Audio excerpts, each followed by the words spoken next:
The murder of Michael Brown in Ferguson, Missouri has ignited a national debate not only about racism but also the continuing murders of black men and youth in our communities. This is combined with the massive militarization of the police throughout the United States, who are being provided with armored vehicles, drones, and heavy weapons. The program is being funded with billions of dollars while funding for social services and education are being cut back. In Ferguson and Missouri, the mass unemployment in the black community has been unreported. Additionally, social services in Ferguson have been targeted, and the privatization of education has affected Normandy High, where Michael Brown had been a student. And this is connected with the attack on the entire working class. Joining us on Work Week, this show, is Bryan Clemens. He's with St. Louis AFT 420 Executive Board and an early childhood expert, and also Bradley Harmon, who is president of St. Louis CWA Local 6355, which represents social service workers. Welcome to our show, both of you. Hey, thank you, Steve. We appreciate it. Hi, Brad. Good to know you're joining me. Likewise. Here we are, working families in Missouri are definitely under attack, and the middle class is under attack. Our brother Richard Trumka is in town for the Missouri AFL-CIO convention, and he gave a rip-roaring speech this week that really got to the point. You know, Leslie McSpadden, mother Michael Brown, is a UFCW member, and of course the police officer who shot him is also a union member. But Richard Trumka cut through all the BS and got right to the point about racism and poverty that still hold us back, and how some people try and use that to divide working families from one another. But I was really proud that Trumka did that. Normandy, as you mentioned, has gone through tremendous turmoil. The state took it over. This is the remnants of No Child Left Behind. And it's been a complete disaster. Now they don't even follow their own rules. The school classrooms are overcrowded. They got rid of the experienced teachers and replaced them with temporary workers, and the students are having none of it. So the schools have just exploded since the state takeover. And that's right. That's where Michael Brown went to school. You know, so this horrible tragedy, I'm hoping, can be an opportunity for us. The same McDonald's, everybody, if you watched the news, saw where a reporter's head was slammed into the door by a militarized and hyped up police officer. That same McDonald's, I took part in an action there over minimum wage. They had a one-day strike, and we helped walk those employees back into that McDonald's. But it's the very same place, and that's a racially integrated area that now there's some action by union folks and the community at large to get together and politically change that area. And we've been listening to Bryan Clemens. He's on the AFT 420 Executive Board and is an early childhood expert, and is talking about the privatization of the schools in Ferguson and the attack on labor in Missouri. And Bradley, your local represents social service workers. What is happening as far as social service workers and social benefits for working people and people particularly in the Ferguson community? Yeah, thanks. So right up the street from where Michael Brown was shot, the corner of Lucas and Hunt Road and West Florissant Road, there's a Missouri Department of Social Services office. That office provides help for people who are trying to get onto Medicaid, food stamps, temporary assistance, and get subsidized child care. That office 2 years ago had 75 Department of Social Services caseworkers working at it, there to help low-income families, people who've fallen on hard times. State of Missouri has cut the staffing levels at Department of Social Services dramatically in the last several years. We've actually had staff cuts every year since 2004. Got a lot worse after the recession started in 2009. So that office that's just up the street from where Michael Brown was killed, we used to have about 75 caseworkers working at it. There are now less than 30. So one of the consequences of that is that, jobs have been leaving St. Louis like crazy. We used to be a great industrial city, second largest number of cars made in any city in the country after Detroit used to be made in St. Louis. So this is the deindustrialization of St. Louis. Right. So, North St. Louis County, where Ferguson is located, virtually everybody who lived there used to have a good union job. And that was true for black workers and white workers. But almost all of those industrial jobs have gone from St. Louis now, and that's because of bad trade policy and other kinds of disinvestment that's happened. So you've got a lot of people who can't find work, and if they can find work, it's work like what my brother Byron was just talking about, where they're in low-wage industries. And at the same time, the state's been cutting back on support for people who have to have low-wage jobs. So folks who can't make the rent, people who can't buy groceries and need help from Department of Social Services now have, half as many caseworkers as they did just a couple years ago to help with, the tremendous level of economic need that Missouri's families are facing. And then you combine that with, the assault on public education. A lot of people have seen the picture of Mike Brown in his graduation gown. Something a lot of people don't know is that Normandy High School could only afford one graduation gown for their entire graduating class. So Mike Brown had that picture taken back in March of this year, months before his graduation, because they had to pass the gown from senior to senior just so they could get their senior class pictures taken. And what do you think that tells young people in our community about how they're valued? Their mom goes down and tries to get help with food stamps, and she gets the runaround, and she can't even get that kind of help. They go to school, and they know that other kids, when they're graduating from high school, that it's this big deal, and they only have one little gown that they have to pass around from person to person. And, I think a lot of young people in our community have really felt a loss of hope. And if they don't have economic opportunity, and if we in the labor movement don't support them in having economic opportunities as well as fighting racial profiling and police brutality, then, we're all lost. And I think what President Trump could talk about is about how we have to come together, and I'm really hopeful that we're going to start doing that. And we're listening to Bradley Harmon, who is president of the St. Louis CWA Local 6355, which represents the social service workers. Well, what is the unemployment rate in Ferguson for young people? Well, for young black men in St. Louis County, the unemployment rate is 47%. So 47% of black men in St. Louis County between the ages of 16 and 24 can't find work. And when you start to factor in the kind of work that the other 53% are able to find, and that's low-wage work. It's low-wage, low-hours work with no benefits. It's a real crisis. And, what we have to deal first with the issue of police brutality and racial profiling, and we have to get justice for Mike Brown and his family. But we can't stop there. The problems go really deep.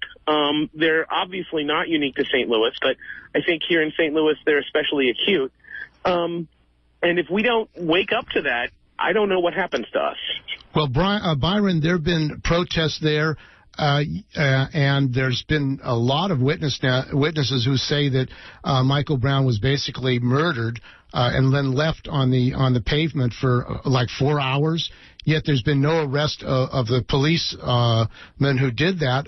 It seems like it's basically an explosive situation where they don't even want to take action to rectify this.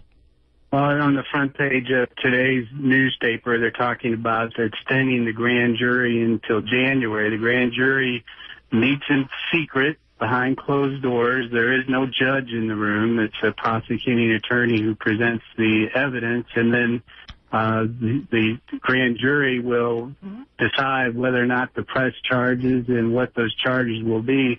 And I will tell you, it's going to be a powder keg again if they don't charge and indict Officer Wilson. And that's not to say Officer Wilson doesn't deserve due process. He certainly does, but it would have been much more transparent and open if the prosecutor would have preferred charges in front of a judge and done the conventional petite jury.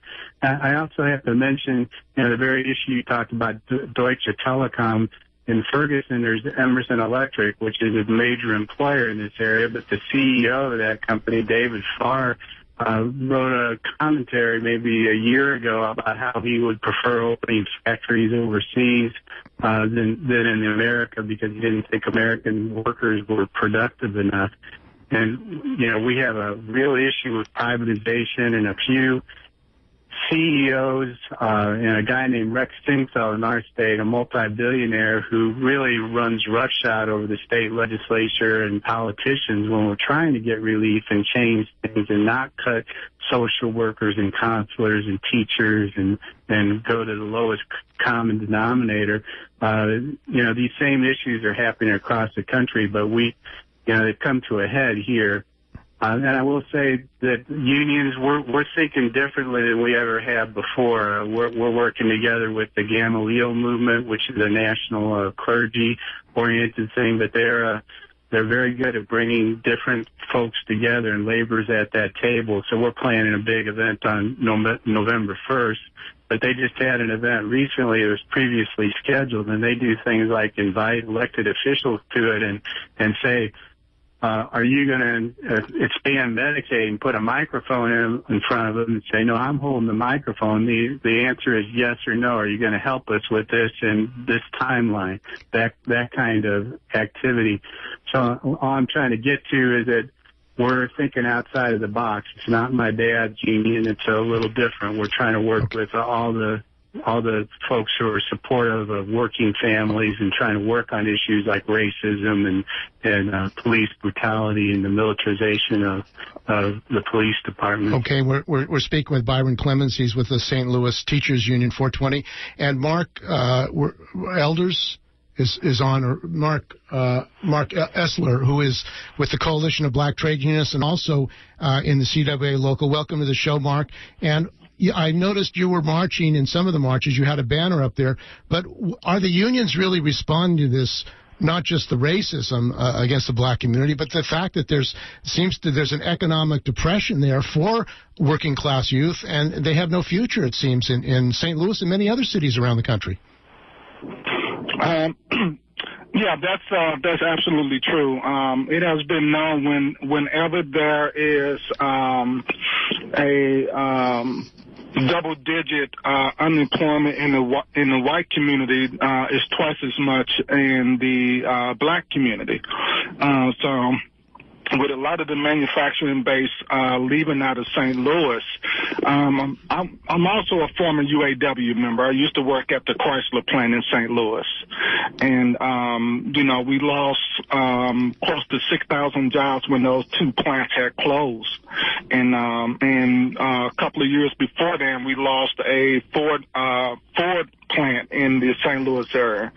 So the economic impact was extremely severe in the St. Louis area. So in the black community, it was just almost like total devastation. And, of course, the United States government, taxpayers, we, the people, bailed out those companies. You would think they would have kept some of those plants open in the St. Louis area to keep people working. But they opened up plants in China, apparently, but they didn't keep the plants open in Missouri.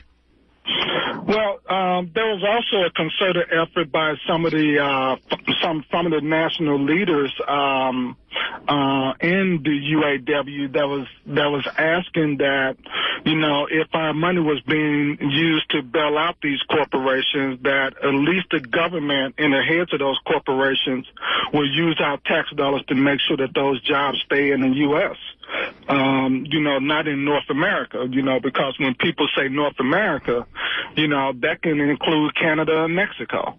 So we was really pushing for our U.S. dollars to stay here for manufacturing and our tax dollars. And we're speaking with Mark Esters, former auto worker who now is with the local that represents social service workers in St. Louis and also right in Ferguson.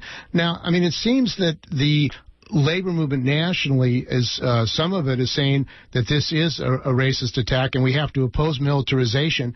And I know there's going to be a meeting this Friday at the SEIU in San Francisco to talk about that. But what about the issue of a mass jobs program? I mean, with the unemployment of 40-50% for youth, there needs to be, it seems, a mass jobs program for young people so they can be put to work and they don't have a situation of deprivation and pauperization, which you seem to have in St. Louis and many other communities around the country.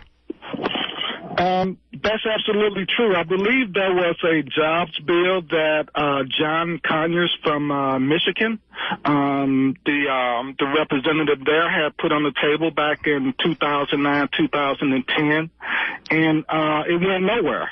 And it's a shame that our legislators aren't really focusing on those jobs, because if you have people who are well employed with good manufacturing jobs or professional jobs, those tax dollars recycle themselves in the community, and we'll have a good base where we can start using those for local projects and stuff. But for some reason, our legislators believe that lowering taxes and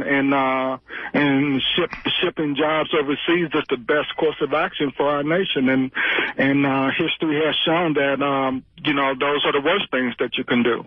And this is Bradley, just to jump in on that. I mean, we're not even moving. I think you're right. A massive jobs program is what we need. But, what are the priorities we see out of Washington, D.C.? We're seeing the Trans-Pacific Partnership, and even President Obama, our guy, is pushing this, another trade deal that would ship even more jobs overseas, and not just in manufacturing, but in public services and in the service sector. And, it just seems like national policy on employment is just all going in the wrong direction.